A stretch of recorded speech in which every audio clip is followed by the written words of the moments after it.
Hey guys, tonight we wander back through history to spend some quality time with Diogenes, arguably philosophy's grumpiest minimalist.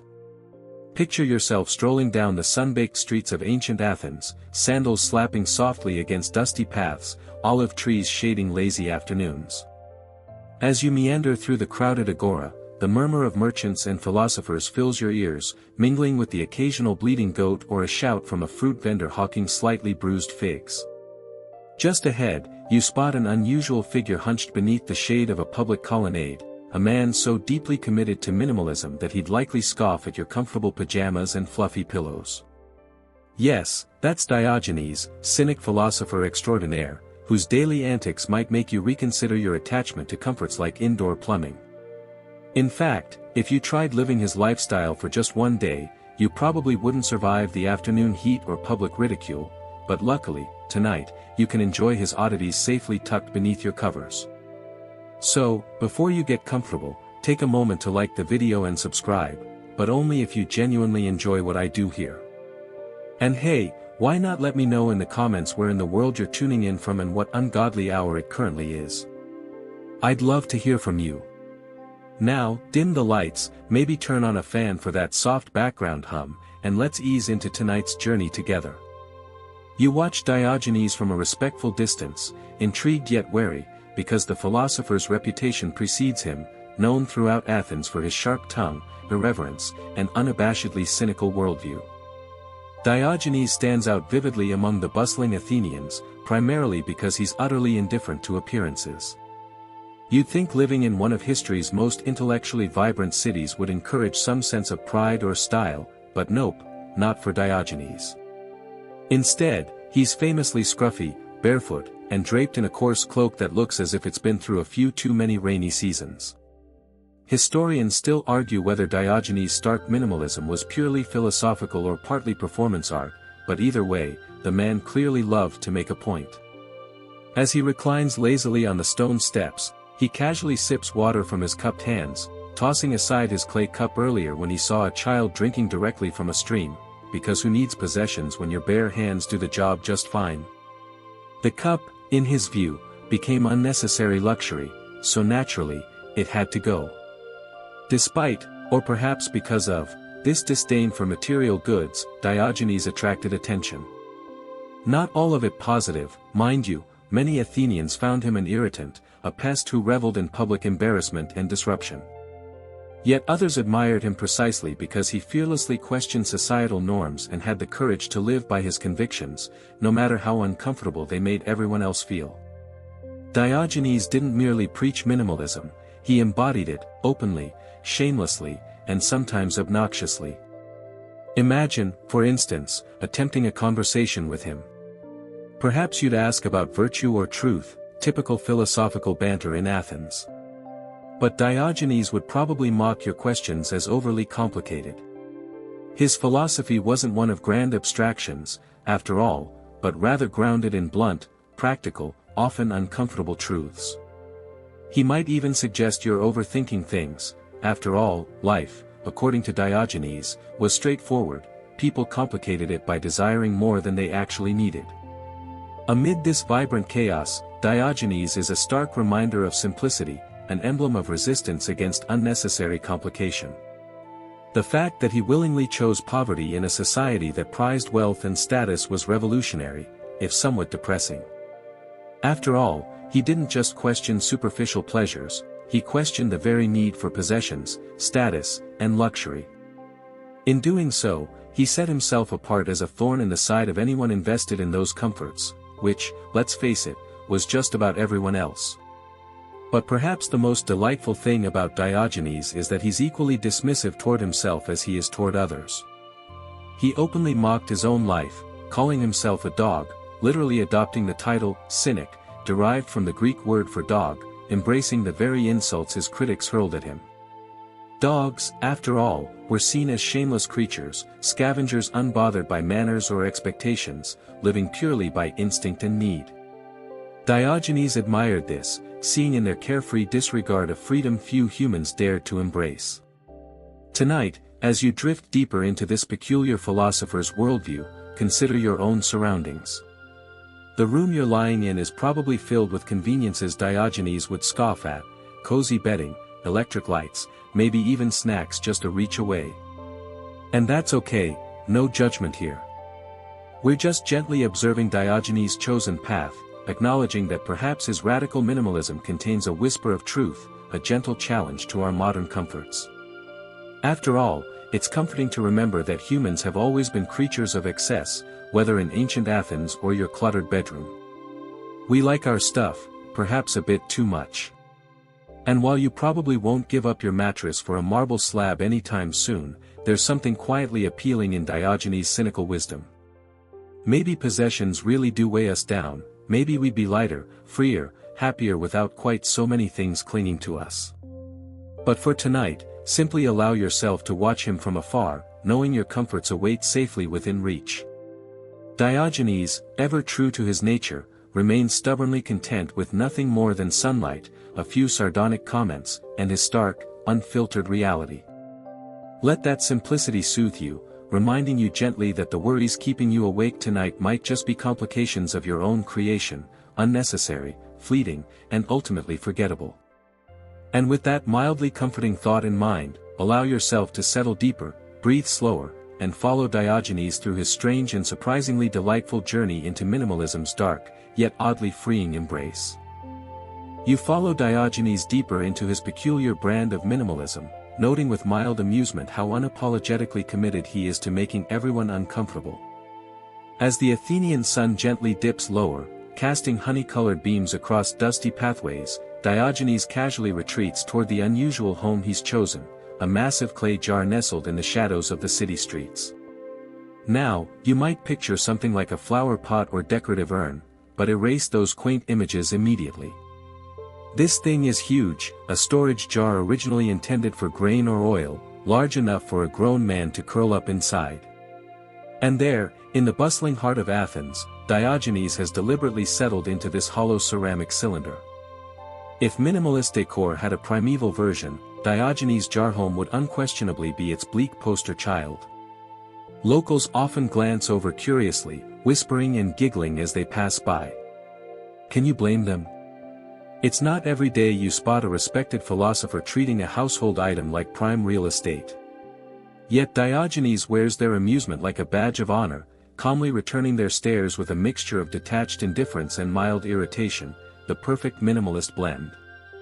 You approach cautiously, partly intrigued, partly embarrassed on his behalf. But Diogenes merely acknowledges you with a brief nod, as though sleeping in a jar is the most natural thing in the world. The Cynic's philosophy hinges on stripping away unnecessary luxuries, and apparently, walls, doors, and ceilings fall squarely into that category. Who knew? Historians still argue whether Diogenes selected this particular vessel for practicality, symbolism, or simply shock value. Perhaps all three. Jars, after all, represented storage, possessions, and accumulation, all things Diogenes gleefully scorned. By making his home in one, he simultaneously mocked society's obsession with material wealth and demonstrated how truly little one needs to survive. Yet some scholars quietly speculate he was simply trying to outdo other philosophers in eccentricity, a competitive sport among intellectuals then and now. Whatever the reason, watching Diogenes settle comfortably inside his jar, arranging his minimal possessions, an old cloak and a knotted stick, you can't help but admire his dedication. He treats this cramped space not as hardship, but as freedom. After all, without walls or furniture, what could possibly distract him? Certainly not decorating decisions or unwanted house guests, though admittedly, privacy isn't exactly guaranteed in open-air accommodations. Passers-by occasionally taunt or mock him, shouting playful insults or criticisms about his choice of residence. But Diogenes is unfazed, countering their jabs with biting sarcasm or cutting truths. He might casually remark that he lives more freely than those burdened by mansions, servants, and endless maintenance, though, honestly, you doubt that anyone else in Athens envies his jar, no matter how eloquently he defends it. On rare occasions, someone genuinely intrigued will stop and ask earnestly, "Diogenes, why choose discomfort when comfort is so readily available?" He would simply shrug and respond dryly, comfort breeds complacency, and complacency is far worse than any physical discomfort. There's a strangely soothing logic here, if somewhat bleak. Comfort, after all, demands compromise, conformity, a steady surrender to convenience. Diogenes refuses to be trapped by such invisible chains. Watching him nestled calmly inside his jar, it occurs to you how surprisingly content he looks. He's like a snail comfortably settled into its shell, indifferent to the chaotic world just inches away. Maybe the secret to happiness isn't about acquiring more but comfortably needing less. After all, how often have you stressed over cleaning, maintaining, or organizing a home filled with possessions you rarely touch? Perhaps Diogenes' radical minimalism isn't so much depressing as it is quietly inspiring, a gentle reminder that simplicity, even when taken to extremes, holds profound power. Of course, let's be realistic, you're probably not giving up your soft bed or morning coffee anytime soon. But there's something oddly appealing about Diogenes' deliberate austerity, something freeing about imagining a life stripped of every excess. Imagine waking without the slightest worry about bills or clutter or what to wear. Granted, Diogenes' version of simplicity also involves a profound lack of modern conveniences like plumbing or indoor temperature control, details that might just tip your personal scales toward comfort. And frankly, that's perfectly understandable. Speaking of comforts, you watch Diogenes carefully position himself inside his jar, adjusting his cloak as evening temperatures dip. He settles into the curved surface as if it were a luxurious mattress, though it's clearly anything but. Nearby, stray dogs curl up alongside, seemingly adopting him as one of their own. It's oddly charming, the city's philosopher dog in peaceful communion with actual dogs, forming a little community built entirely on shared minimalism and mutual disregard for human judgment. The twilight deepens, stars flicker into existence overhead, and you marvel at how profoundly simple his evening routine seems, no late-night snacks, no scrolling through endless entertainment options, just peaceful, quiet contemplation. If minimalism had a bedtime ritual, this would surely be it, serene, uncluttered, and absolutely free of distractions. Yet, before you romanticize too much, remember that Diogenes also endured constant exposure to weather, bugs, and curious citizens, all distinctly less charming realities. His life was minimalism on the hardest difficulty setting, a game few would voluntarily play. But perhaps that's precisely the point. His chosen hardship underscores a fundamental truth: comfort and luxury come at a cost, often invisible, often insidious. Diogenes' stark lifestyle continually questions whether those costs are truly worth it.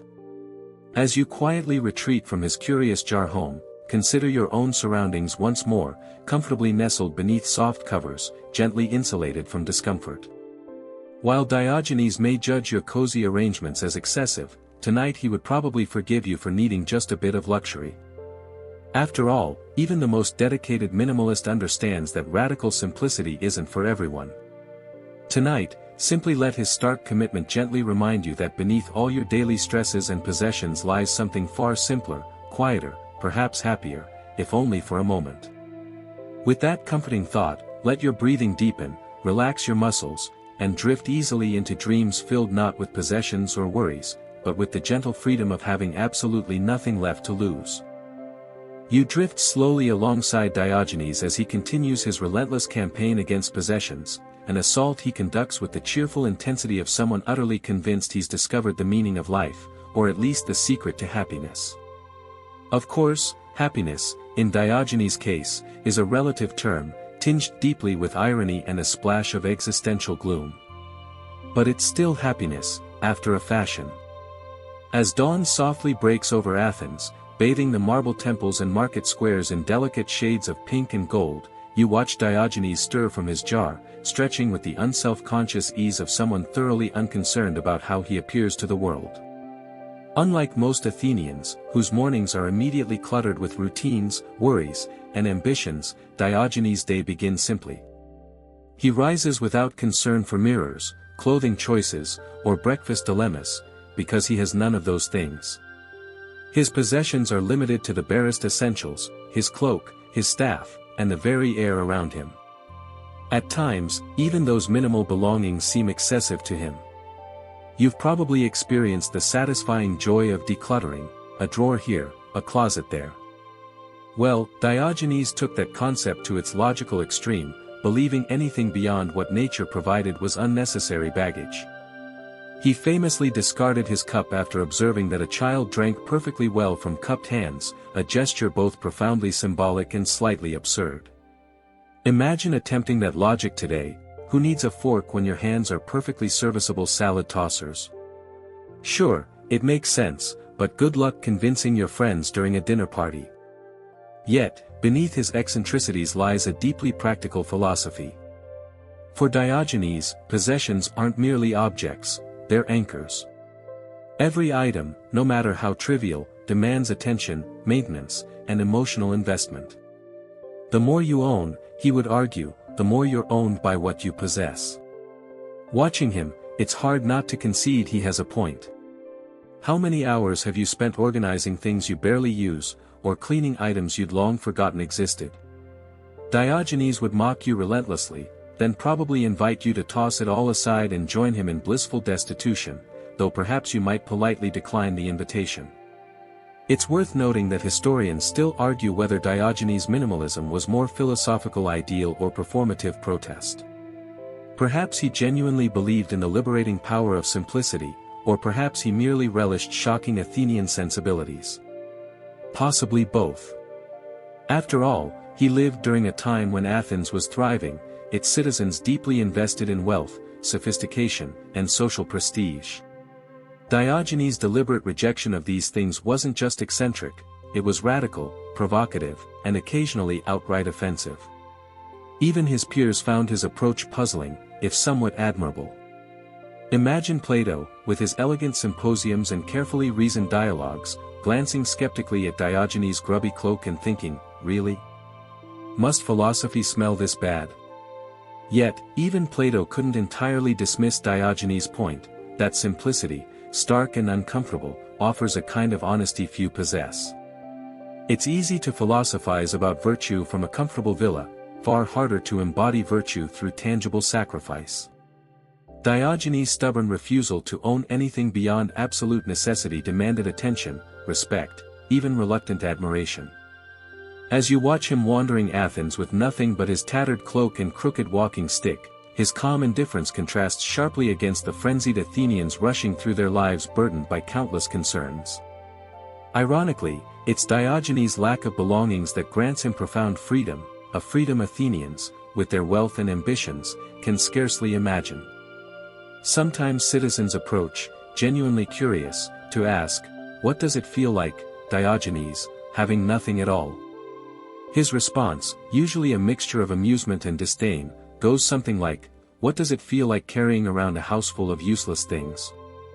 I suspect it feels exhausting."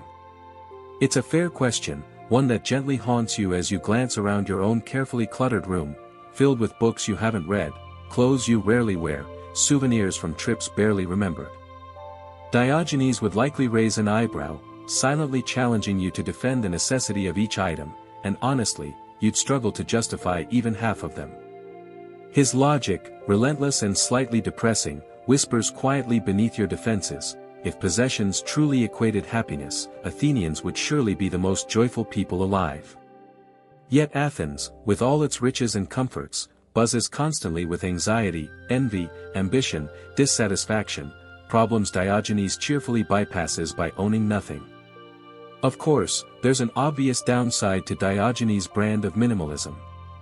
It's easy to romanticize his stark lifestyle from your cozy spot under the covers, but it's another thing entirely to actually live it. Imagine abandoning every comfort, every convenience, every soft pillow or warm sweater, living entirely at the mercy of weather, public charity, and the occasional friendly dog. Romantic? Maybe in theory. Comfortable? Absolutely not. Yet, maybe that's the hidden point. Perhaps Diogenes wasn't suggesting everyone embrace his extreme minimalism literally, but rather use it as a reminder, a gentle nudge toward moderation. He lived deliberately, dramatically, to demonstrate the absurdity of excess. His radical simplicity wasn't an end, but a stark contrast to highlight society's endless accumulation. This delightful, if slightly gloomy, reality check begs reflection: what possessions in your life genuinely add meaning, and which simply clutter your existence? Are there items, burdens disguised as comforts, you'd feel lighter without? Consider this a philosophical decluttering exercise, a gentle mental sorting, guided by the sarcastic yet earnest spirit of Diogenes himself. In the quiet moments that follow, your eyelids growing heavier, picture Diogenes ambling through Athens, indifferent, free, and lightly amused by humanity's stubborn addiction to belongings. He has nothing, yet lacks nothing, a paradoxically calming thought as you sink deeper into your pillow. Perhaps minimalism isn't about deprivation, but liberation, shedding weight to discover a simpler, truer version of yourself beneath. With that comforting realization, let yourself drift softly into sleep, accompanied by the reassuring image of a man who found freedom not in gaining more, but joyously losing nearly everything.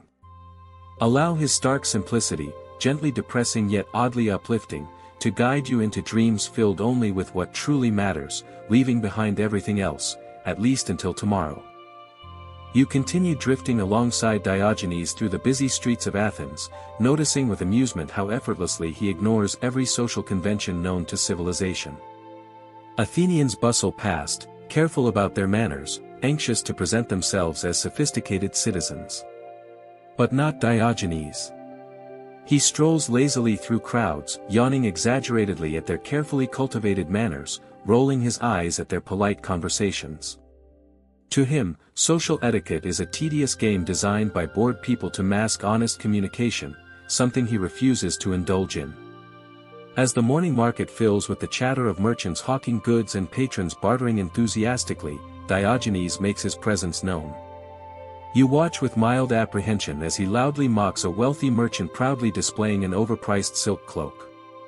Does that shiny cloth make your lies sound more convincing? Diogenes calls out, completely indifferent to the startled stares of bystanders. The merchant glares, flustered but powerless against the philosopher's relentless wit. Diogenes smiles calmly, pleased with himself, and casually moves on. To Diogenes, politeness and etiquette represent layers of dishonesty, careful illusions that humans build to protect fragile egos. He cuts through these illusions effortlessly, his sharp tongue wielding truth like a blunt weapon. It's both uncomfortable and liberating. Imagine attending a dinner party with someone so ruthlessly honest, guests would leave either enlightened or utterly mortified. Probably both. You notice Athenians watching him with a mixture of irritation and reluctant admiration. Sure, he's infuriatingly rude, but he's also entertainingly truthful. Secretly, you suspect many envy his ability to say what they're really thinking. But who could risk openly insulting a wealthy neighbor's new toga, or pointing out the hypocrisy in a friend's polite greeting? Only Diogenes, the fearless minimalist whose only luxury is brutal honesty.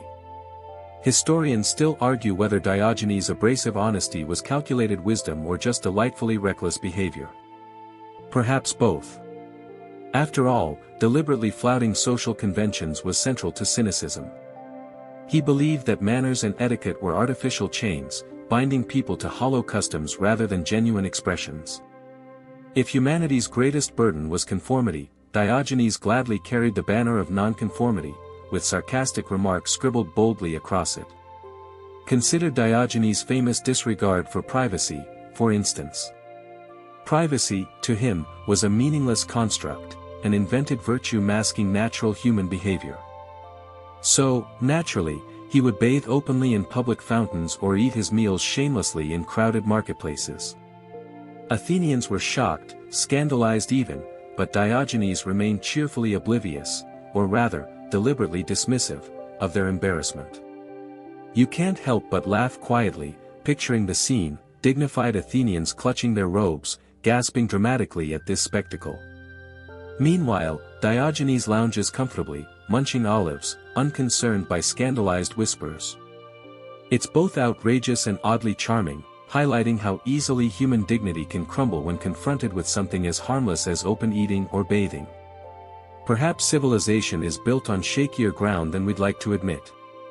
Diogenes would often ridicule the elaborate rituals Athenians performed daily: polite greetings, formal banquets, endless ceremonies.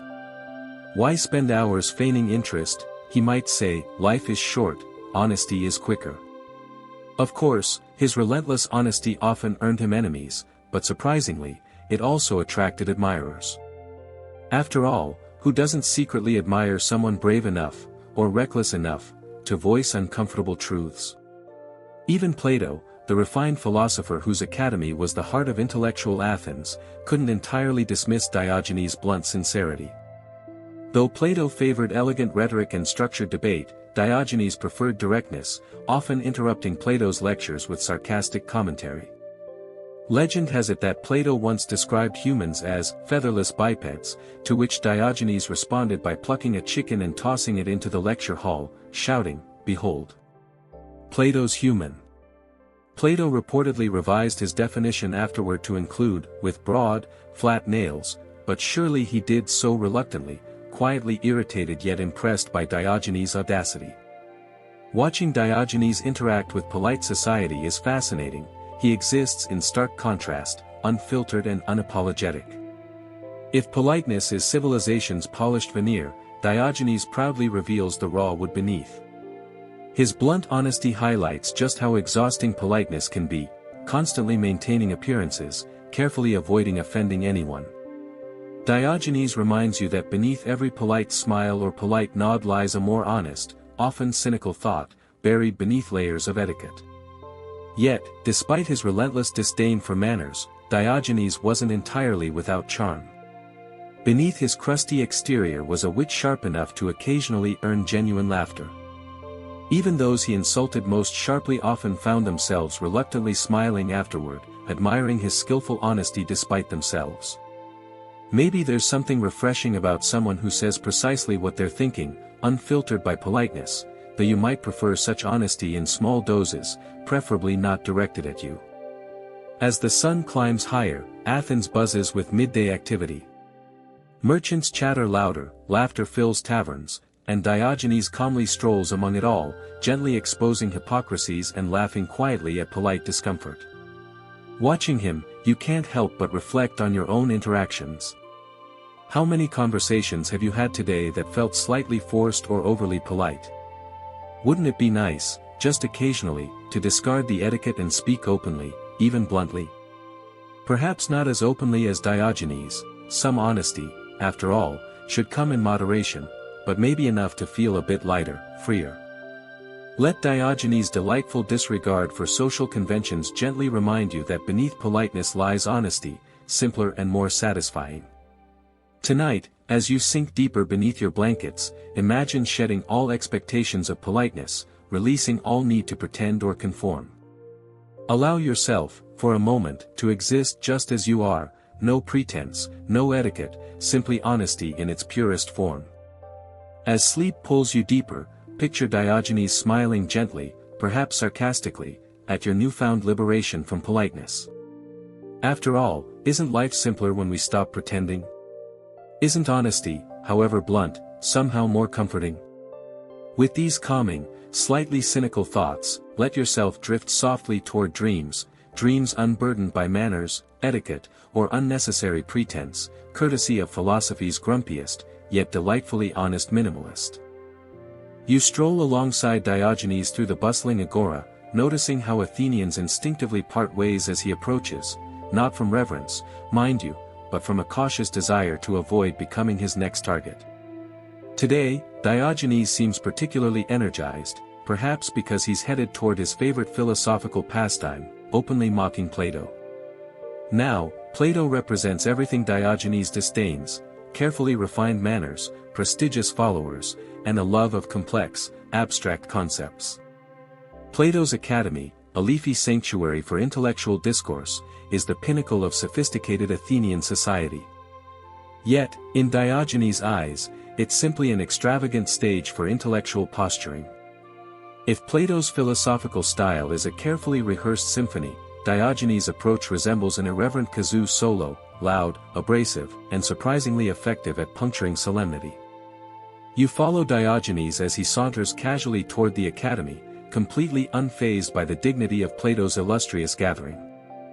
Philosophers seated beneath shaded porticos debate earnestly, their carefully groomed beards nodding solemnly in agreement or thoughtful disagreement.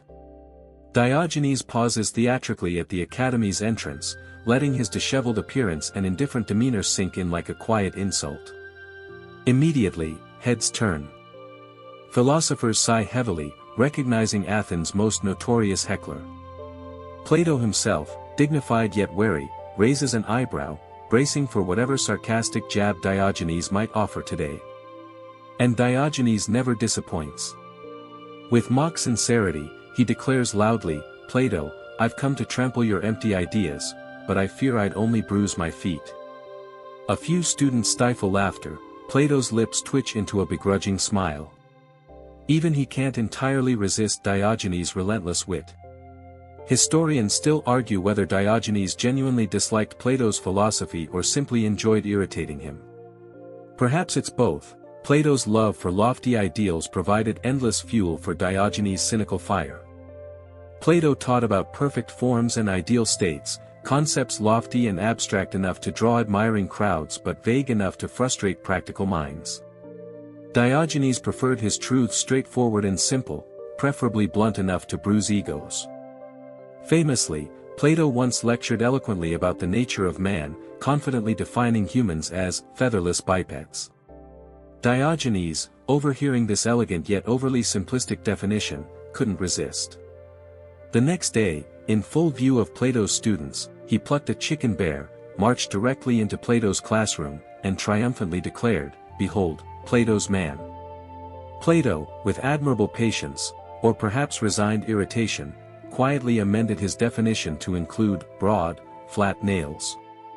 It's moments like these that endear Diogenes to history, not merely because he mocked great thinkers, but because he revealed truths hidden behind grand philosophies. Plato's ideas, beautiful yet abstract, often felt disconnected from daily realities. Diogenes' harsh, comical interruptions acted as a kind of philosophical anchor, pulling lofty theories back down to earth, reminding scholars that wisdom must be practical, accessible, and brutally honest to have genuine value. Yet, Diogenes didn't limit his mockery solely to Plato's philosophy, he also targeted Plato's followers, young intellectuals desperate for recognition. Diogenes enjoyed puncturing their inflated self-importance, casually asking absurd questions during their debates. "Tell me," he once asked a pompous young student proudly reciting Plato's complex theories on justice, "how exactly will these ideas help a hungry man find bread?" The student, flustered and unable to answer practically, fell silent, embarrassed yet perhaps a bit wiser. Observing these interactions, you quietly admire Diogenes' ability to cut through pretense. His crude interruptions are irritating yet oddly refreshing, challenging philosophers to consider the genuine utility of their abstract ideas. Philosophy, Diogenes argues, should serve life, not obscure it behind beautiful but empty theories. It's a difficult argument to refute. Plato, despite frequent annoyance, never banned Diogenes from his academy. Perhaps even he recognized the value of someone willing to puncture philosophical vanity. Diogenes, for his part, cheerfully accepted Plato's tolerance as a challenge to sharpen his wit, constantly refining his sarcasm until it became a philosophical art form. And perhaps that's precisely the point. Diogenes' abrasive criticisms weren't merely insults, they were essential reminders that philosophy, stripped of practical wisdom, becomes hollow rhetoric. As Plato's students disperse, slightly rattled by Diogenes' interruptions, you watch the cynical philosopher stroll lazily away from the academy, pleased with his day's work. He's forced people to question assumptions, reconsider ideas, and acknowledge uncomfortable truths. He considers that a good day's philosophy. But here's the amusing paradox: while Diogenes openly mocks Plato's abstract ideals, he himself embodies a deeply idealistic philosophy, one committed to honesty, authenticity, and radical simplicity. His criticism of Plato's idealism isn't simply rejection, it's an insistence that ideals should remain connected to lived realities, never drifting into sterile abstraction.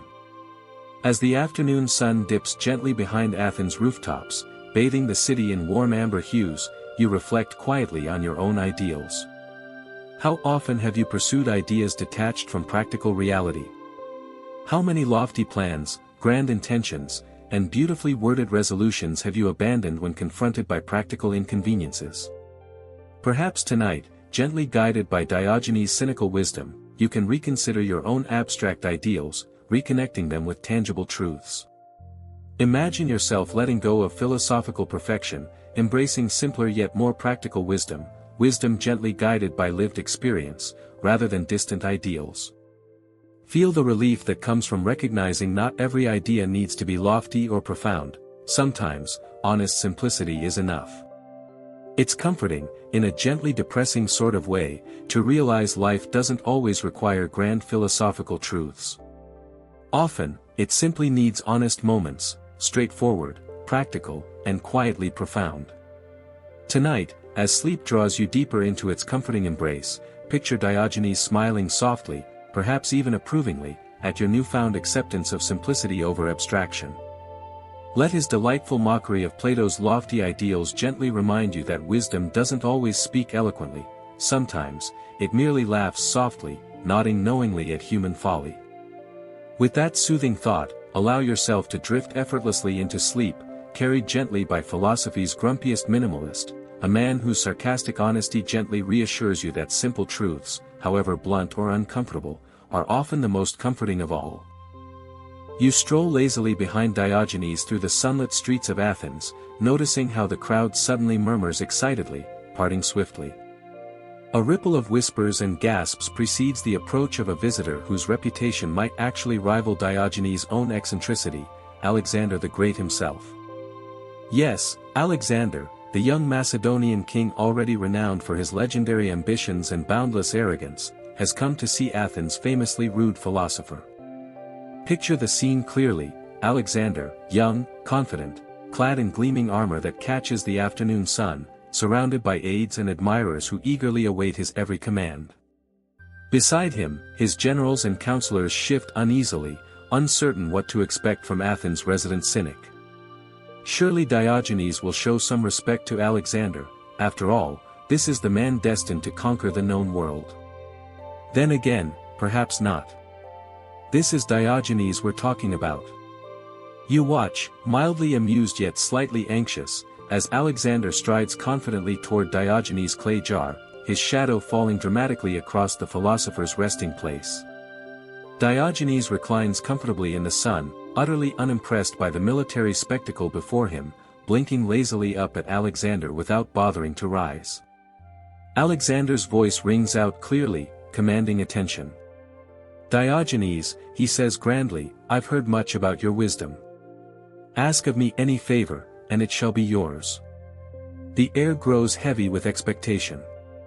Surely now Diogenes will recognize the honor offered him, a chance to request wealth, power, prestige, perhaps even comfortable lodging. But Diogenes merely squints up at Alexander, frowning slightly, as though annoyed by this interruption. With casual indifference, he says, "I ask only that you stand out of my sunlight." You almost gasp at the audacity. The assembled generals stiffen, advisors murmur anxiously, awaiting Alexander's wrath. But Alexander, surprisingly, perhaps, laughs heartily. "If I were not Alexander," he announces loudly, "I would gladly be Diogenes." The philosopher merely shrugs, uninterested in flattery. "If I were not Diogenes," he replies dryly, "I would still wish to be Diogenes." Historians still argue whether this legendary exchange truly occurred or if it's merely a colorful tale crafted by later storytellers.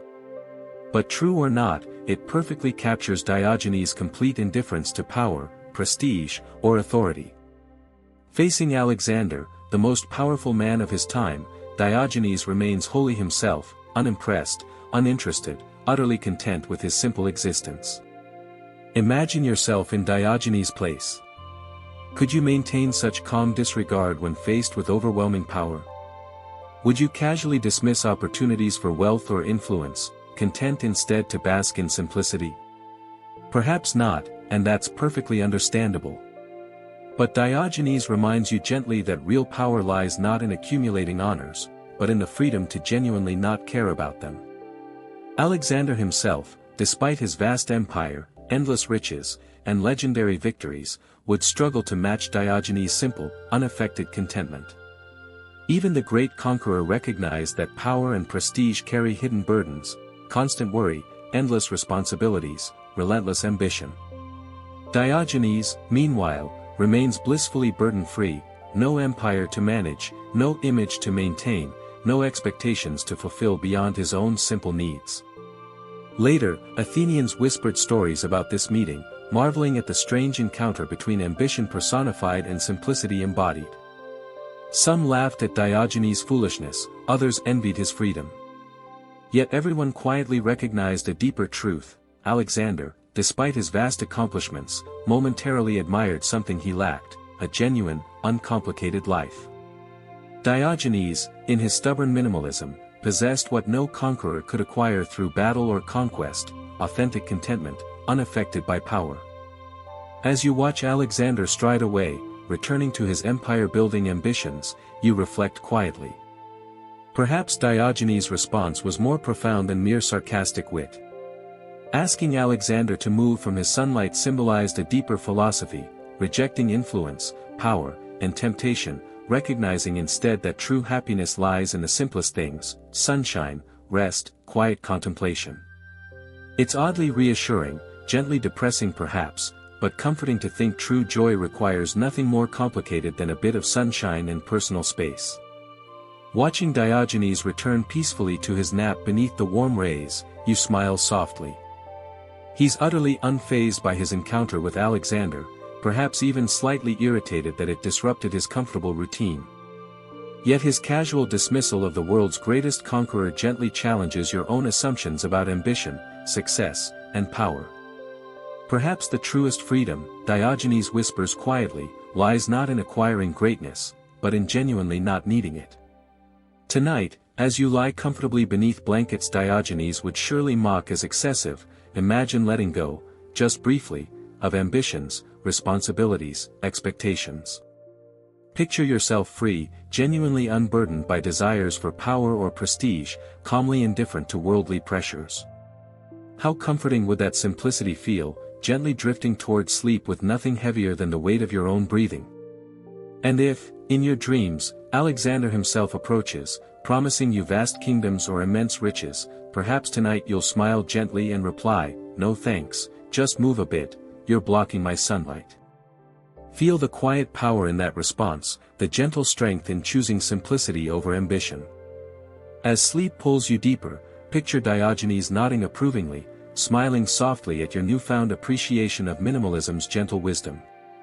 Let his famous encounter with Alexander quietly reassure you that real happiness requires nothing grander than honest simplicity: no empires, no wealth, no power, just sunlight, rest, and the gentle freedom of truly needing nothing at all. With these calming, slightly cynical thoughts, allow yourself to drift softly towards sleep, gently guided by philosophy's grumpiest, most delightfully indifferent minimalist. You trail Diogenes into the shady corner of the agora where gossiping couples stroll arm in arm and friends exchange olive oil-slicked handshakes, each gesture dripping with politeness. Naturally, our jar-dwelling minimalist views all this affectionate fanfare with the same enthusiasm he saves for expensive sandals, meaning none at all. To Diogenes, relationships, whether romantic or platonic, are just another clever scheme society invented to trap people in obligations, gifts, and emotional clutter. Watching him size up a smitten pair cooing over figs is like watching a cat eye a goldfish bowl: curiosity, mild disdain, and the faint promise of mischief. He begins his morning social commentary by barking, yes, literally barking, at the young lovers, earning startled squeaks and a shower of fig seeds. If you really cared, he growls after the canine impression, you'd free each other instead of fastening fancy chains. The remark lands somewhere between tender advice and comedic heckle, leaving the couple blinking in awkward silence. You'd feel bad for them if the exchange weren't so weirdly educational. To understand Diogenes' cynicism, you recall that classical Athens prized friendship, philia, and romantic attachment, eros, as cornerstones of civic life. Socrates waxed poetic about soulmates, playwrights filled amphitheaters with swooning dramas. But Diogenes? He preferred the company of stray dogs, creatures that required no compliments, anniversary dinners, or carefully timed, good-night, lamplight blowouts. Even Aristophanes, the legendary comedian of the stage, never managed a joke as biting as Diogenes' daily life. Historians still argue whether Diogenes truly believed all attachments were traps or if his mockery was performance art meant to expose hypocrisy. Either way, he delivered his lessons with unapologetic flair. When a lovesick poet once bragged of burning with desire, Diogenes supposedly suggested rolling in cold mud to put the fire out, ancient cognitive behavioral therapy, Cynic style. Modern dating apps have yet to include that feature, but give them time. Strolling on, you note a small circle of friends congratulating one of their own on a new trade opportunity. Diogenes wades straight through, splitting the group like a philosophical bowling ball. You all pretend generosity, he mutters, but you're tallying favors in secret ledgers. The friends flush crimson, equal parts fury and shame, while Diogenes saunters off, cloak flapping like a ragged cape. One of them whispers that friendship, for Athenians, often involved gift exchanges and reciprocal obligations. Lavish symposium dinners weren't cheap, after all. Diogenes' interruption, rude as it is, skewers the hidden bookkeeping beneath those smiles. A mainstream historical fact drifts into your mind: classical Greek male friendship frequently revolved around shared political alliances or mentorships. Bonds were real, yes, but they came bundled with expectations. Think LinkedIn endorsements, carved into marble. Diogenes, allergic to expectation, found this repulsive. He reasoned that a real friend asks nothing, a maxim convenient when you own nothing yourself. Mid-afternoon, Diogenes takes refuge under a fig tree beside a sleepy dog, possibly the same critic from Section 2's Jarside cameo. A curious youth approaches, eager for advice on winning a maiden's heart. Diogenes squints, bites an olive pit, and replies, "Convince her you need nothing, and you'll rarely disappoint her." You sense the earnest youngster processing this like a goat chewing parchment, confused but still nibbling. Light joke number 1 slips in as you imagine the kid scribbling, become emotionally unavailable, onto a stone tablet titled, Hot Pickup Lines 330 BCE. Later, you witness Diogenes accepting bread from a kindly widow, one of the few interactions tinged with warmth in his otherwise frosty social climate. She offers without expectation, he receives without pretense. No thank you notes, flowers, or polite curtsies, just simple need and simple generosity. Diogenes even manages a half smile, prompting light joke number 2, somewhere, a Cupid statue probably drops its bow in shock. Of course, the Cynic's most infamous lesson on romance is his impromptu demonstration of self-sufficiency in the marketplace, an act we'll politely label, solo affection, to keep things PG-13. He did it not for indecency's sake, but to argue that private urges need not rule public behavior. The incident was shocking then, let's be honest, it'd get him permanently banned from half the internet today. Still, fringe tidbit accomplished. Scholars debate whether that scene truly scandalized Athens or simply amused sailors at the nearest wharf, but either way, Diogenes made his point: physical desire is natural, societal melodrama is optional. If you can scratch your own metaphorical itch without dragging others into complicated expectation webs, congratulations, you're halfway to cynical enlightenment. Please keep your clothes on, though, the rest of us like our neighborhood watch meetings uneventful. Evening drapes gold over the city as Diogenes initiates a fireside chat, minus the fire, because fires require maintenance and kindling, which feels suspiciously like owning things. He tells a small gaggle of apprentices, love what is simple, or love will own you. They nod, half inspired, half desperate for blankets. Diogenes, naturally, has none to loan. Light joke number 3 floats by, minimalist sleepovers are BYOB, bring your own blanket. You feel the weight of his words settle comfortably in your mind, despite their sharp delivery. Friendship without transaction, love without possession, radical ideas, then and now. Imagine trimming your social circle not by blocking numbers but by discarding expectations, letting only those who give freely remain. The simplicity feels liberating, like clearing emotional cache on a cluttered soul smartphone. Yet Diogenes isn't advocating isolation. After all, he still converses, still accepts bread, still dozes among dogs and students. He demonstrates that relationships can exist on a minimalist spectrum: fewer promises, more presence, less performance, more honesty. Some historians suggest his disciples formed a tight community, proof that even cynics need company, though preferably company unafraid of fleas. As night settles, the city dims to quiet murmurs. Couples retreat indoors, friends disperse, and Diogenes curls near his jar, dog at his side, satisfied that another day of myth-busting affection is complete. Your breathing softens in sync with the philosopher's steady rhythm. Maybe tomorrow you'll text a friend just to share silence rather than updates, or love someone by wanting nothing from them except their unvarnished laugh. Minimalist affection at its finest. Let the cynic's unconventional wisdom drift over you like a thin but surprisingly warm cloak. Relationships stripped of expectation become lighter to carry, easier to trust. Feel how the tension eases from your shoulders at the very thought. No grand gestures, no elaborate etiquette, just simple companionship, freely given, freely received. With that gentle realization, let sleep tiptoe closer. Imagine Diogenes nodding once, approving your decision to keep love light, friendships honest, and expectations minimal. A dog yawns beside him, stars wink overhead. You sink deeper into your pillow, heart a little less cluttered, mind a little freer, ready for quieter dreams unburdened by the sticky glue of obligation. You catch up with Diogenes just as he finishes sharing half a crust of bread with his loyal four-legged companion, who may or may not be named Socrates, depending on Diogenes' mood that day. The sun is high, the streets are hot, and the philosopher seems to be enjoying the shade like a contented lizard. At first glance, it might seem that Diogenes lives alone. No family, no followers in the official sense, no responsibilities. But in truth, he belongs to a pack, one made up of stray dogs and equally stray thoughts. He's always surrounded by dogs. Not metaphorically, either, actual dogs. They linger near him, sometimes curled at his feet, sometimes begging scraps, sometimes just loitering with the casual indifference of creatures who sense they're understood. You'd expect a philosopher to seek out other philosophers for company. But Diogenes?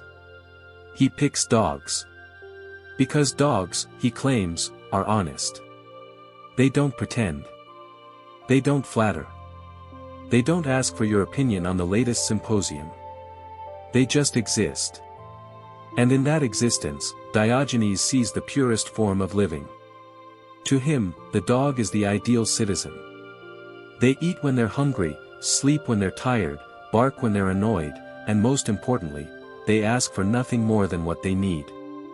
He often says, if only men were as wise as dogs. You suspect he doesn't entirely mean it as a joke. Historians still debate whether Diogenes' dog philosophy was intended literally or as a social satire, probably both. The word cynic itself comes from the Greek kynikos, meaning dog-like. While modern usage paints cynicism as sour skepticism, for Diogenes, being dog-like was the ultimate compliment. And being seen as shameless? Even better. A dog does not blush, he once said, so why should I? You glance around and see Athenian nobles crossing the street to avoid him, muttering about indecency or blasphemy, clutching their robes as if warding off fleas. Meanwhile, Diogenes lounges beneath a public statue, legs stretched, dog dozing by his side, utterly unbothered. There's a serenity to it. A freedom.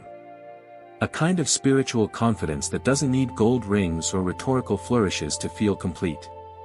At one point, a student from another philosophical school timidly approaches, notebook in hand, probably hoping for a quotable line. Sir, he asks, what is virtue? Diogenes lifts one eyebrow, scratches his head, then points to the dog sleeping beside him. That, he says. There's your virtue. Not exactly what the kid had hoped for. But there's a lesson tucked in the absurdity. Virtue, according to Diogenes, isn't something found in books or lectures or well-practiced speeches. It's found in the body's honest response to the world. Hunger. Eat. Cold. Find warmth. Anger. Bark. Love. Stay near. That's it. That's the whole philosophy. And it's weirdly peaceful. Light joke number 1 drifts in as you picture modern-day philosophers debating ethical relativism while Diogenes mutt happily chases its own tail and wins the argument by default. You walk with Diogenes through a quieter part of the city now. Children play nearby, their laughter bouncing through the stone streets. Diogenes watches them for a while, amused.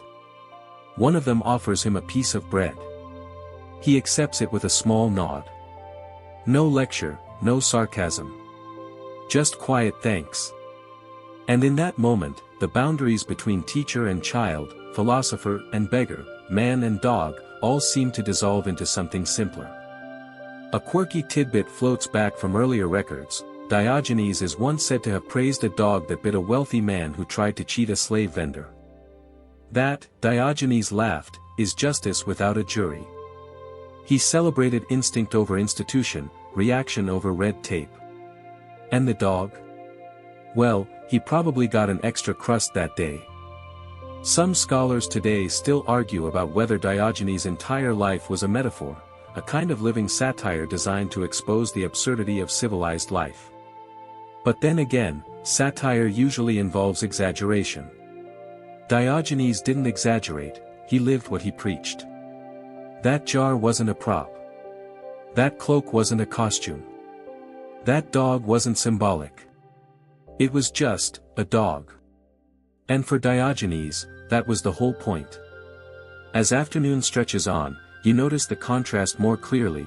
Around you, people rush through life, concerned about debts, dinners, reputations, robes. Diogenes? He naps when tired, walks when restless, eats what's offered, speaks when moved.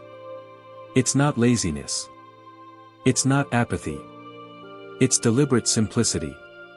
And his dogs? They follow suit. Quiet co-conspirators in the grand rejection of overthinking. Light joke number 2 sneaks in as you imagine Diogenes hosting a TED Talk titled, "Be More Like a Dog, A Barking Guide to Inner Peace." It wouldn't last long. No slides. No microphone. Just 10 seconds of him sitting silently before walking off stage. Standing ovation optional. As sunset paints the sky in gentle oranges and lavenders, Diogenes returns to his familiar spot beneath the city walls. One of his dogs curls beside him again, eyes heavy with sleep, tail flicking lazily. He scratches the pup's ear absent-mindedly, muttering something like, "Wiser than Socrates," and never charged a fee. The moment softens you. Because beneath all the sarcasm, the abrasiveness, the rawness of his public antics, there's a whisper of gentleness. A man who stripped life down to its bones, not because he hated the world, but because he was looking for the part of it that was honest. So tonight, as you lie comfortably in your bed, perhaps surrounded by things Diogenes would raise an eyebrow at, let yourself imagine what it might feel like to live without pretense. To sleep where you feel safe. To love without explaining. To speak without fearing judgment. To eat when hungry. To bark when annoyed. To wag your tail at kindness and move on when mistreated. Maybe, just maybe, the dogs had it figured out all along. Let that thought wrap around you like a light blanket, one Diogenes might scoff at, but secretly understand. The streets of Athens grow quieter now, shadows lengthening across the dusty stones. You walk with Diogenes as he meanders toward the edge of the marketplace, where the shouting of fishmongers fades into the occasional clatter of carts and distant murmurs. The heat of the day has lifted, and with it, so too has the pace of the city. But Diogenes hasn't slowed. If anything, he seems invigorated, energized by the absurdity of everything he's seen. He pauses near a column, squints into the light, and lets out a long, exasperated sigh. People work so hard, he mutters, just to make life harder. You can't help but laugh quietly, there's truth in it, if a little tragic. Diogenes had no interest in working the way Athenians defined it. Commerce? Pointless. artisanal craftsmanship. A distraction. Even intellectual labor, unless deeply rooted in practical purpose, earned only a grunt of disapproval. To Diogenes, labor was too often a trap. You toil to afford things you don't need, impress people you don't like, so you can rest only once you're too tired to enjoy anything. Sound familiar? A well-dressed merchant stops near Diogenes, fanning himself with a silk cloth and complaining loudly about inflation, grain prices, taxation, corrupt politicians. Diogenes listens for a few seconds before interjecting, "You wouldn't need grain prices if you could stomach wild greens. And you wouldn't need politicians if you stopped pretending gold solves hunger." The merchant blinks. Then walks away. Classic Diogenes.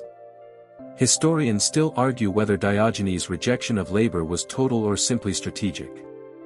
He did occasionally perform tasks to survive, begging for scraps, washing public statues, even offering unsolicited advice, which, let's admit, was probably not always welcome. But the essence of his message was clear: if a life of extreme simplicity means you don't need to work, then labor becomes optional, not obligatory. Modern minds might interpret this as laziness, but Diogenes was anything but idle. He was always observing, questioning, disrupting, living philosophy rather than just talking about it. If anything, he worked harder than most, just not for coin.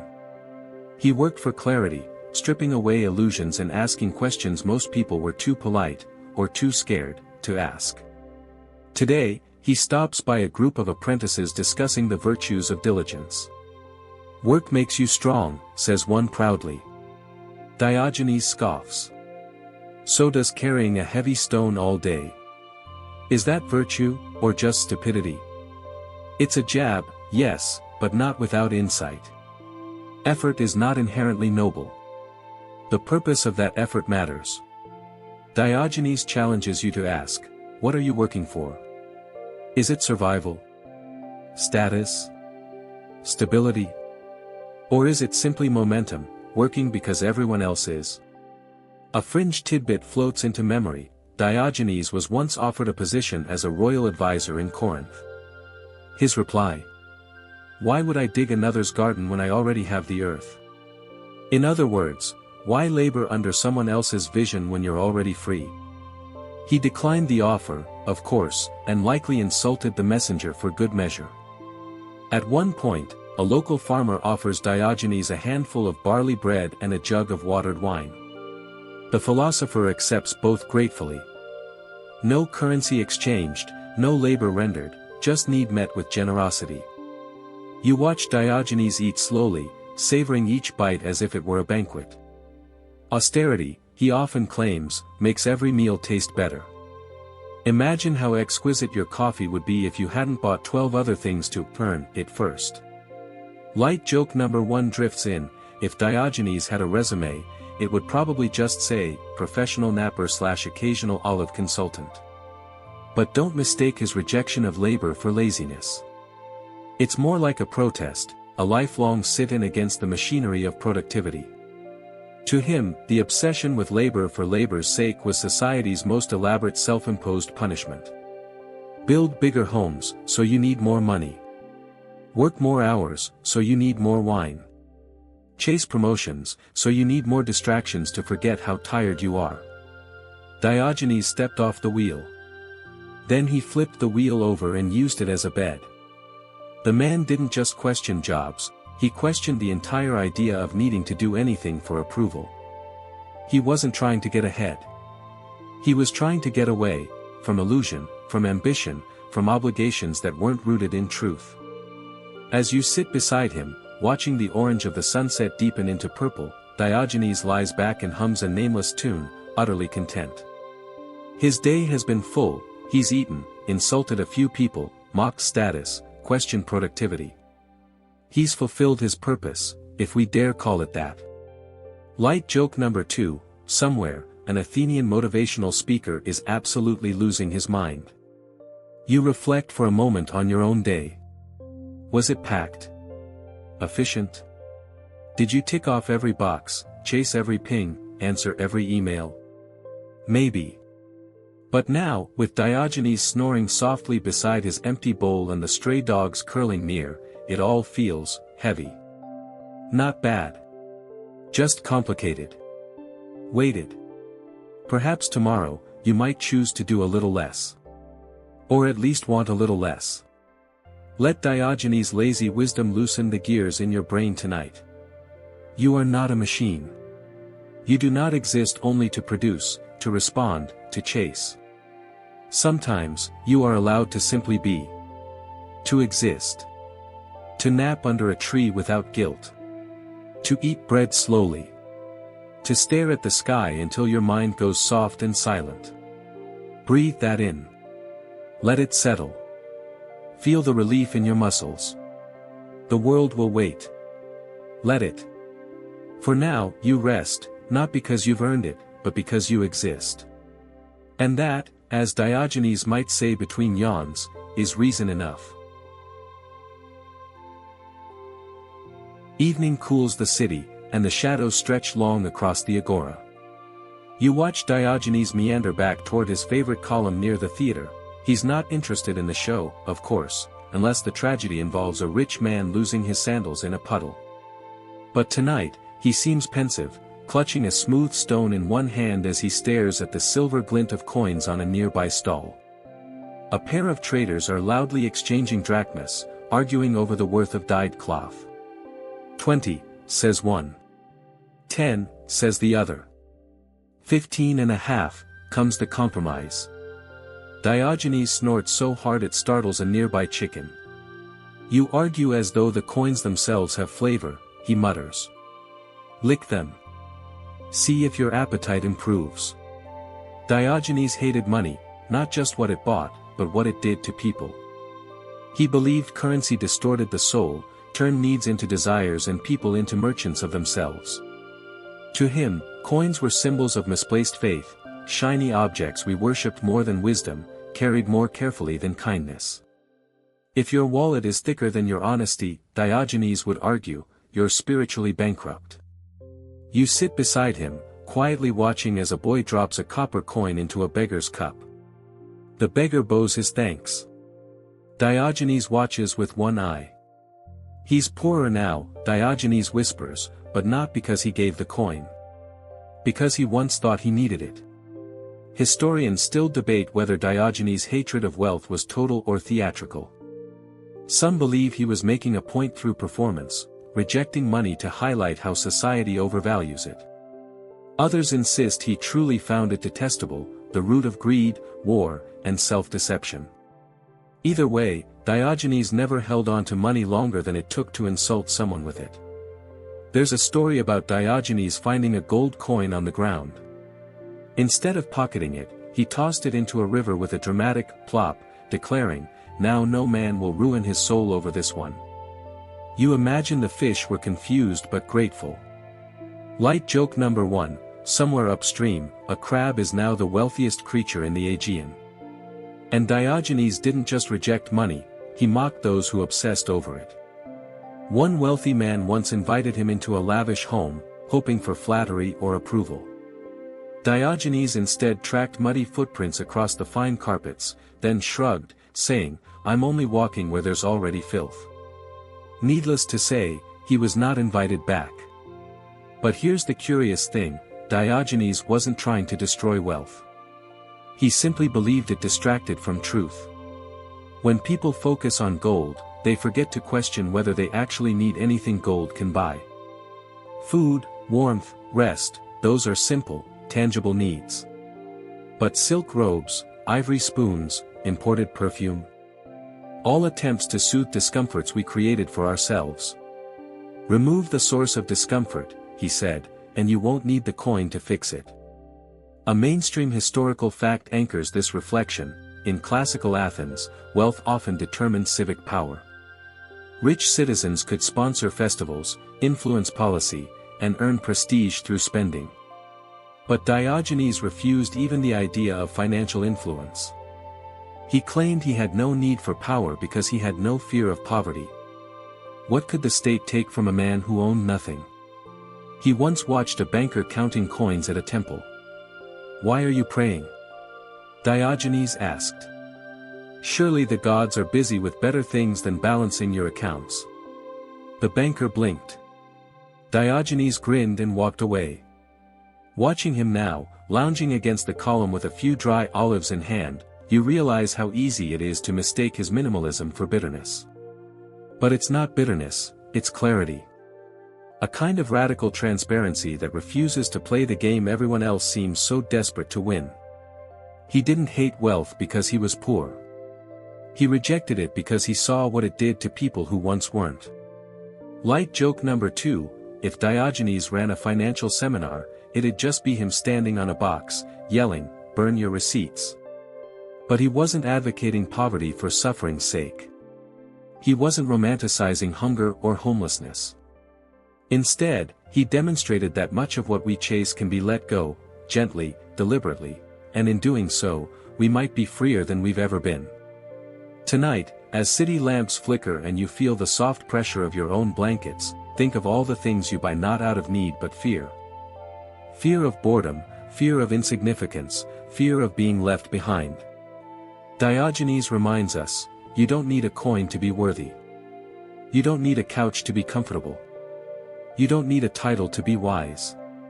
He rests his head now on a folded cloak, the same one he uses for every purpose, and closes his eyes, dog nestled against his side. Somewhere nearby, a silver coin drops with a faint clink.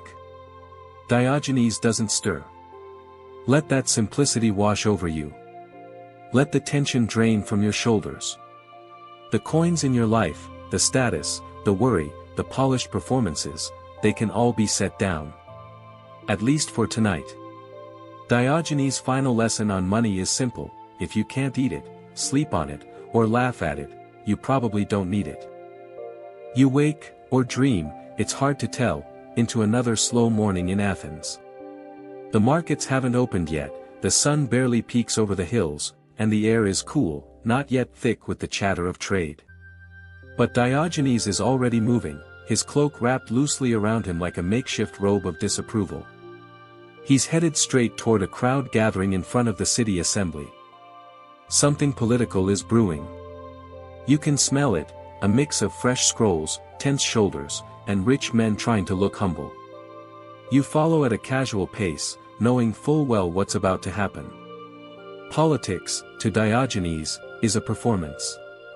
A tragicomedy in which every actor believes himself the hero, but none of them ever asks if the audience even wants the show. Today, a candidate is giving a speech on renewing the moral fabric of the city. He wears fine sandals and speaks with passionate hand gestures. Diogenes steps directly in front of him, mid-sentence, and begins sweeping the ground with a broken branch. Just sweeping. Slowly. Deliberately. The crowd falls into confused silence. The politician stutters. What are you doing?" Diogenes doesn't even look up. "I'm cleaning the filth," he says calmly, "since your words are only kicking it around." The crowd snickers. The candidate storms off. Classic Diogenes. Historians still argue whether Diogenes truly believed politics was useless, or whether he simply hated how it was practiced. After all, there is a record of him advising kings, insulting senators, and attending public meetings, though usually to heckle them. He didn't oppose leadership per se, he opposed hypocrisy, vanity, and the absurd pretense of virtue that so often came with a title. One time, Diogenes was asked what kind of government he preferred. "A dictatorship," he replied, "but only if I am the dictator." Was he joking? Probably. Maybe. That's the thing with Diogenes, his sarcasm is so thoroughly woven into truth that it becomes hard to tell which part is the punchline. He once claimed that politicians should be like shepherds, leading not for power, but for service. But they'd rather lead the herd to market, he'd mutter, than into the hills. He had no patience for speeches about civic duty when most civic duty involved throwing banquets for votes or blaming the poor for potholes. The more someone promised change, the faster Diogenes assumed they wanted more money. Light joke number 1, if Diogenes ran for office, his campaign slogan would be, "Don't vote for me." Or anyone. Go home. You walk with him past the city council building, its pillars grand and imposing, designed to inspire respect. Diogenes uses one to scratch his back. Another official walks by, chest puffed proudly, and Diogenes shouts, "Congratulations on being slightly less corrupt than the man before you." The official doesn't even break stride. He's used to it. A fringe tidbit floats up. It said Diogenes once volunteered to be sold as a slave after being captured by pirates. When asked what skills he had, he responded, "I know how to govern men." Later, he lived in Corinth, not as a slave, but in a wealthy household, reportedly managing the estate better than its owner. Even in servitude, Diogenes somehow refused to be ruled. That's the paradox. He rejected power but wielded influence. Mocked authority yet commanded respect. He held no office, signed no law, and yet, people listened. Why? Because he was free. Genuinely, fundamentally free, not because no one told him what to do, but because he simply didn't care what they said. And that kind of freedom scares people more than an army. A young student once asked, "Shouldn't we improve the state?" Diogenes replied, "Improve yourself." The state is full of people who didn't. That cuts deep, even now. Mainstream fact time, Athenian democracy was built on citizen participation, but only male property owners had a vote. Diogenes, naturally, found this absurd. If only land could speak, he quipped, then at least the vote would be honest. Later in the day, he stops by a courtroom and listens to a trial. The judge pontificates on justice. Diogenes scratches his chin, then asks, if justice needs that many words to explain, how just can it be? No one answers. He shrugs. Thought so. Light joke number 2, somewhere, a modern lawyer just spilled coffee on their tie without knowing why. You sit beside Diogenes as the day fades. A warm breeze kicks dust through the streets. He leans back, watching pigeons flutter above the buildings. Power is a puppet show, he murmurs. Everyone wants to be the hand. No one wants to be the puppet. And you wonder, not cynically, but curiously, how much of your own life is shaped by invisible strings. Do you act, or react? Lead, or follow? Vote with your voice, or your wallet? Diogenes' rejection of politics wasn't apathy. It was resistance. A refusal to pretend that titles guarantee wisdom, or that flags are worth more than truth. He didn't call for revolution. He called for honesty. He believed the most radical act wasn't protest, it was living so simply, so freely, that no ruler had any power over you. Let that thought carry you gently toward rest. Tonight, forget the elections, the headlines, the policies and polls. Drift instead toward a quieter kind of politics, the vote you cast every time you choose truth over appearance, simplicity over spectacle, courage over comfort. Diogenes leans against his jar, arms crossed, dog curled beside him. He said his piece. He doesn't expect applause. He certainly doesn't need it. And as you begin to sleep, allow his words to echo quietly, govern yourself. Or be governed. One of these requires a ballot. The other, only bravery. The sun disappears fully now, dipping behind the rooftops and marble statues of a city that rarely, if ever, stops trying to impress itself. The agora still echoes with voices, politicians making promises, merchants haggling over honey jars, playwrights rehearsing punchlines in hopes of applause. But in a quiet corner near a cracked pillar, Diogenes begins his evening performance, absolutely nothing. There he is, seated comfortably with his back against stone, legs stretched out, one hand lazily stroking a mutt's ear. Around him, people pass, some nodding, some staring, some scoffing. And then he does something, well, very Diogenes. He stands, stretches, and proceeds to urinate in public. The crowd gasps. A few women shriek. A child points, equal parts fascinated and horrified. Diogenes looks completely unbothered. The dog needed to go, he shrugs, and I didn't want to seem prouder than him. You blink. You were warned, of course. Diogenes wasn't known for modesty. But even by his standards, this is bold. It's not about vulgarity, it's about freedom. He sees bodily functions as part of nature. What better way to defy societal nonsense than to refuse shame over something a tree, a goat, or a thundercloud wouldn't even think twice about?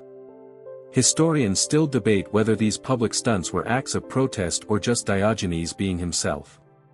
Some argue he pushed boundaries to expose hypocrisy, others think he simply had no filter. The truth, likely, is both. Because Diogenes didn't aim to entertain.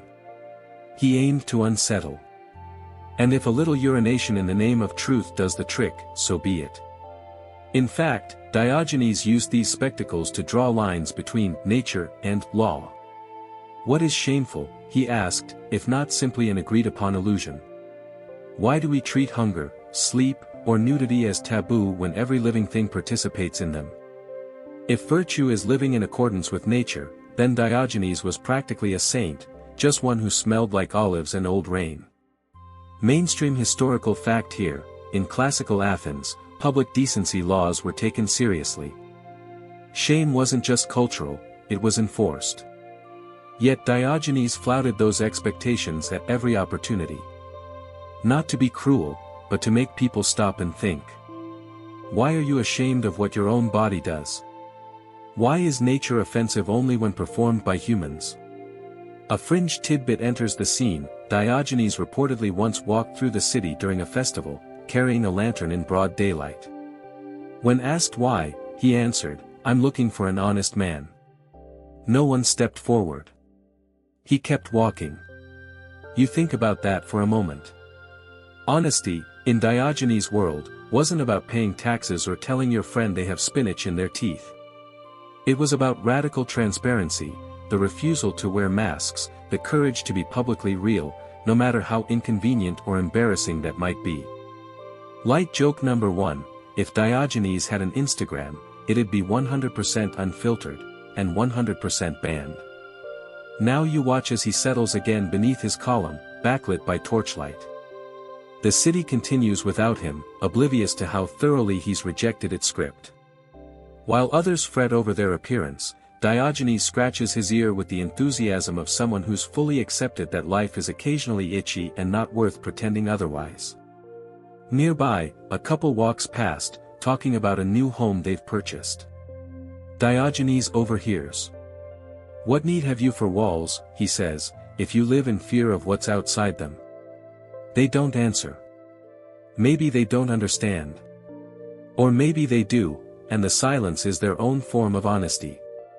A young philosopher asks Diogenes, cautiously, if he believes humans should give up all modesty.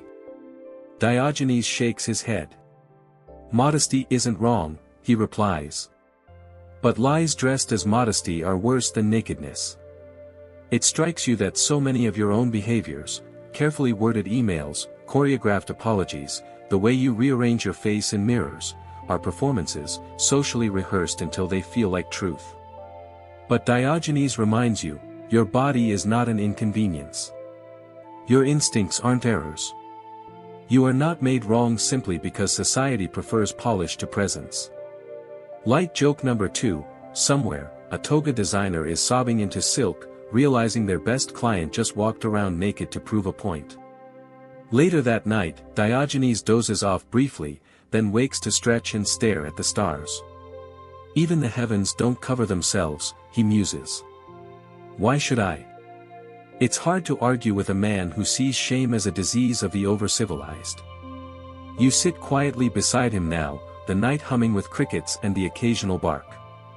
You realize that Diogenes' greatest rebellion wasn't indecency, it was authenticity.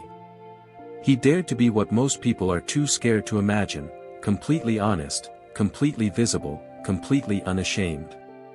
Let that honesty settle gently into your bones. Imagine shedding the layers of performance you wear daily, not all at once, perhaps, but slowly. One small truth here. One quiet admission there. Let go of shame. Let go of the fear that being seen as you are means being less worthy. Diogenes dozes again, head tilted toward the stars, dog snoring faintly at his feet. No roof. No shame. Just quiet existence under the vast, indifferent sky. Tonight, sleep without pretending. Breathe without curating. Rest as you are, flawed, free, and human.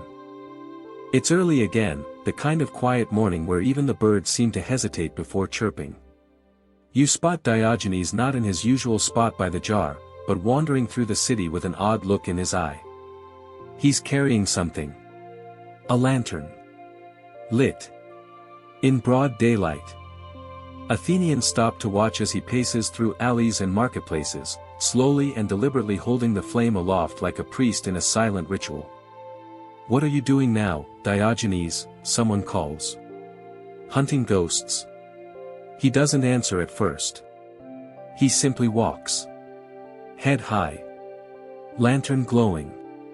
Then, finally, in a calm, even tone, he says, "I'm looking for an honest man." Silence follows. A few scoff. Most just avoid his gaze, unsure whether to be amused or insulted. But Diogenes doesn't laugh. He's serious, or at least Diogenes' version of serious, which still includes a crooked smirk. This moment, perhaps more than any other, defines him in the public imagination. Historians still argue whether it was a sincere act of philosophical protest or just a satirical jab at society's fake morality. Maybe both. It's hard to imagine Diogenes doing anything with just one purpose. His actions were always puzzles, half koan, half prank. But what he's really doing here, what he's always doing, is exposing hypocrisy. The truth, he believed, is that honesty is terrifying. People lie constantly, not just to others, but to themselves. They lie about their motives, their fears, their goodness. They rehearse emotions. They wear sincerity like a borrowed cloak, ready to discard at the moment it gets inconvenient. So Diogenes wanders with his lantern, not because he expects to find an honest man, but because he wants to reveal just how hard one is to find. You follow him past a group of citizens arguing over taxes. "I pay mine," says one. "I never cheat," says another. Diogenes stops and lifts the lantern to each of their faces. "Then let's go check your books," he offers. They scatter. Later, he passes a priest polishing a ceremonial urn. Diogenes pauses, raises the lantern, and says, "Nice vessel. Is the truth hiding inside it?" The priest does not reply. A mainstream historical fact grounds the moment. In Athens, public virtue was expected. Citizens were supposed to be models of civic honesty. But corruption, favoritism, and double standards were common, even in the courts and temples. Diogenes wasn't anti-Athens. He just wanted its ideals to be more than window dressing. Fringe tidbit. Some sources say Diogenes once claimed that if he ever did find an honest man, he'd either die from the shock or ask him to join him in the jar. Neither of those things ever happened. Honesty, in Diogenes' world, wasn't about brutal truth bombs or confessions. It was about living in a way that needed no disguise. No flattery, no costume, no carefully adjusted public image. Just presence, and principle. He didn't want people to admit guilt, he wanted them to stop pretending there was none. Light joke number 1, if Diogenes worked in HR, your performance review would just be a mirror. As you keep walking with him, you realize something funny. This whole act, the lantern, the silence, the searching stare, isn't really about them. It's about you. The listener. The observer. Because when Diogenes lifts the lantern, it doesn't matter if he finds an honest man. What matters is whether you hope he doesn't look at you too closely. He walks now into the Stoa Poikil, the painted porch where philosophers gather. Stoics are mid-discussion on the nature of virtue when Diogenes interrupts. "You talk a lot about goodness," he says. "Do you ever just try being good instead?" No one responds. Diogenes holds up the lantern. No one meets his eyes. Light joke number 2, somewhere, Socrates is watching from philosopher heaven and whispering, "Okay, that was a good one." As the morning fades into noon, Diogenes sets down the lantern. He doesn't extinguish it. He just leaves it burning near a well, as if to say, someone else can keep looking now. Maybe someone braver. He sits in the shade with his dog, chewing olives. It's easier, he mutters, to find a needle in the ocean than a man who tells himself the truth. You think about that. About your own stories. The small lies, the social masks, the things you say to get through the day. It's not shameful, just human. But Diogenes invites you, not unkindly, to imagine what life would be like if you let even one of those masks slip. Would you be lighter? Or terrified?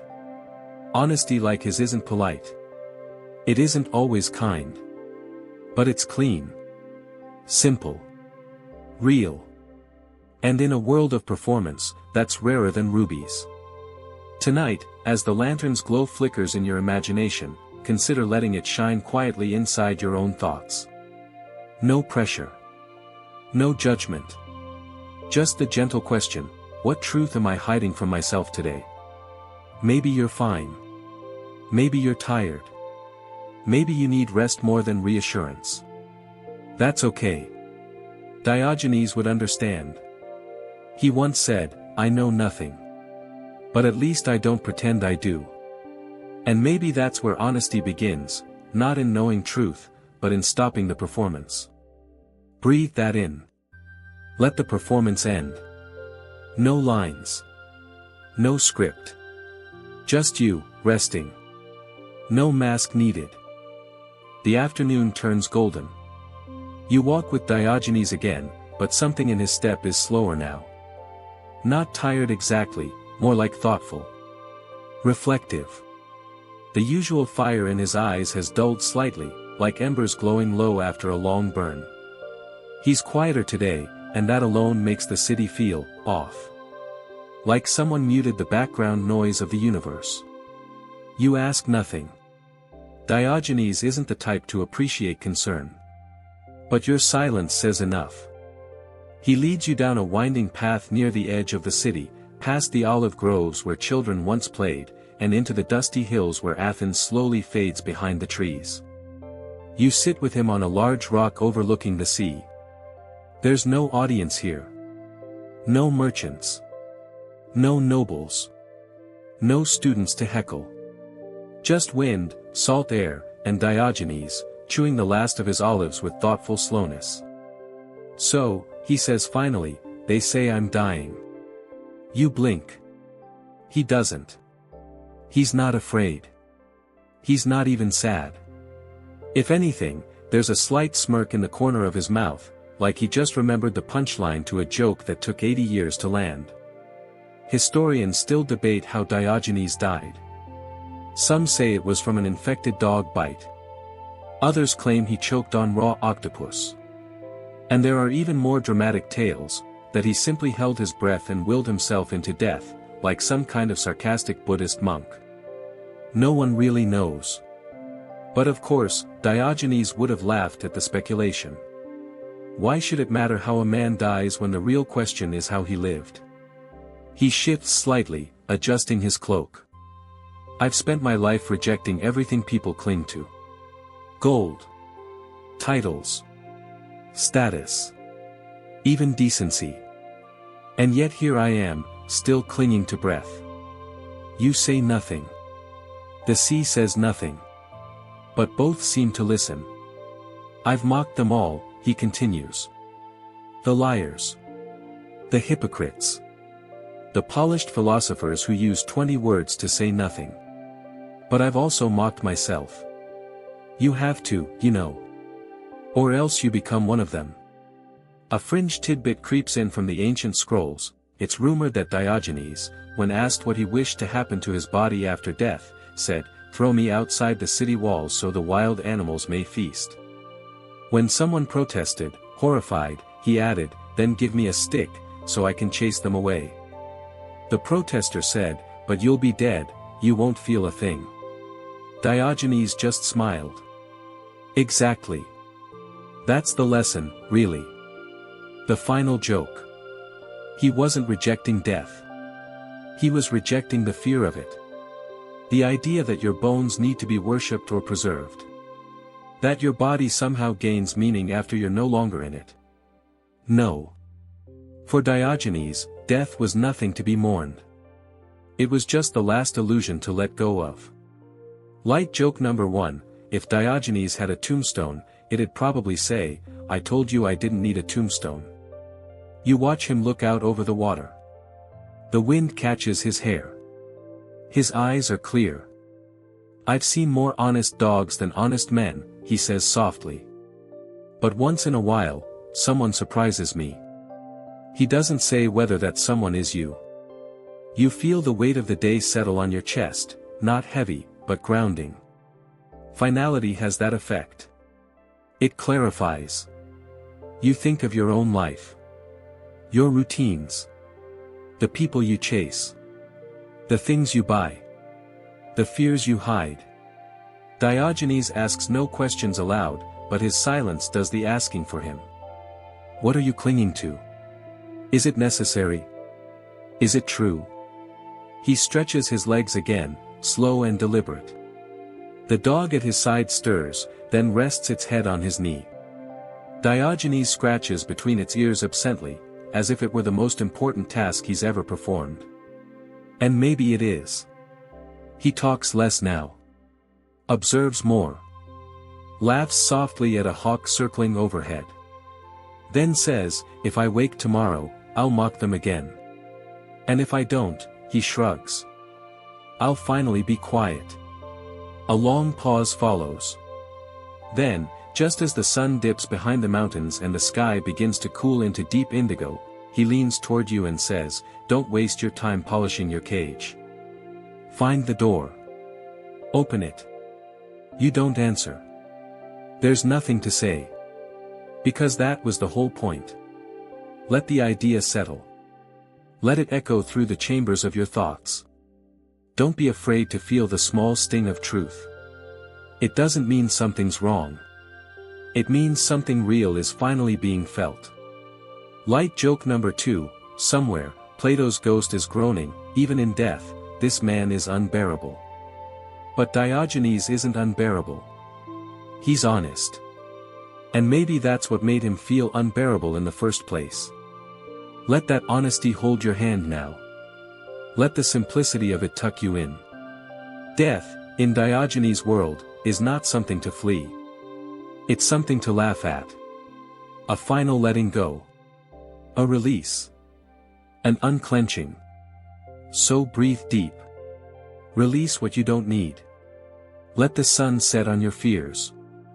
And know, in some dusty corner of a timeless Athens, Diogenes is still sleeping in his jar, one eye half open, waiting for the next fool to ask what's really important.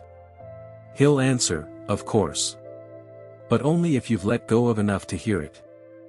The wind shifts, soft and salt-touched, brushing through the city like a memory. You return once more to the agora, walking slow now, as if the pace of life itself has softened under Diogenes' lingering presence. The crowds are thinner today. The noise has lowered, though it hasn't stopped. Athens never truly goes quiet, it just changes tone. You wander past the spot where his jar still rests. Empty now. Dust curling around its edges. A sleeping dog still dozes nearby, perhaps waiting for a man who no longer cares about time. There's a strange peace to it. You imagine Diogenes watching from somewhere, not above, not below, but just near. Perched on the edge of reality, shaking his head gently as someone rushes past with too many scrolls in their arms and too much purpose in their stride. He'd have something to say. Probably short. Probably sharp. Probably right. But he's not here now. Not really. Or maybe he is, in the way all truths linger longer than their messengers. A few of his followers, if you can call them that, still gather in his favorite shady spot. They talk quietly, quoting him poorly, misunderstanding half of what he meant. He'd hate it. And laugh. Then insult them all. Then hand someone a crust of bread and tell them to get over themselves. You sit on the stone where he once sat. The city flows around you. You don't speak. You listen. Not for words, but for simplicity. Historians still argue whether Diogenes won at life. It's an absurd question, and one Diogenes would find hilariously meaningless. There were no prizes. No trophies. No legacy he cared to leave.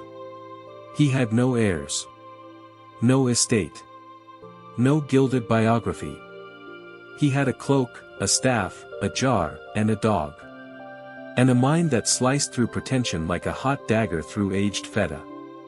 What he left behind wasn't wealth or followers. It was an echo. The sound of someone brave enough to need nothing. And somehow, that's louder than any empire. A mainstream historical fact closes this chapter. Centuries after Diogenes died, the Stoics, those polished, noble seekers of virtue, looked to him as a model. Not for his rough manners or outrageous stunts, but for his freedom. His fearlessness. His refusal to lie to himself. They built temples with columns as straight as his spine. They wrote books trying to explain what he lived without writing a word. But here's what they often missed: Diogenes didn't try to be a philosopher. He just stopped trying to be anything else. And that's the final joke. The last great punchline. Light joke number 1, the only thing Diogenes ever truly collected was other people's delusions. And so you walk through the agora one last time, but everything feels different now. You don't look at statues the same way. Or politicians.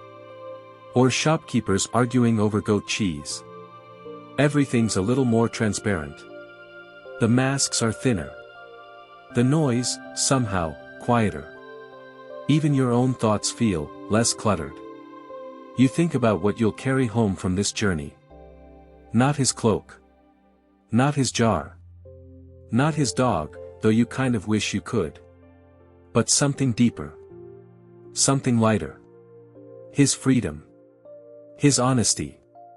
His magnificent refusal to pretend life needs to be anything more than breath, sun, and a clean conscience. Light joke number 2, if Diogenes were here now, he'd probably look at your streaming device and say, "You need a box to fall asleep?" But maybe, just maybe, he'd sit beside you too. Say nothing. And let the silence do the talking. And now, as the city fades, and the stars begin their gentle watch, let's slow everything down. You've walked with Diogenes through dusty streets and market stalls, past philosophers and fools, past satire and sincerity, through moments loud with laughter and quiet with truth. You've wandered through his world, his mind, and perhaps, just a little, your own. Now, it's time to let go of that journey. Let go of the questions. Let go of the thoughts still clinging to your day. There's nothing you need to prove. Nothing you need to polish. No role to perform. No perfect words to say. Just stillness. Breathe in, soft and deep. And out, slow and quiet. Imagine yourself beneath the stars, the same sky that Diogenes once stared into, unbothered, unafraid, unchained. Feel the coolness of that night air. The soft weight of a dog curled beside you. The faint smell of olives and dust. The hum of the world continuing without urgency.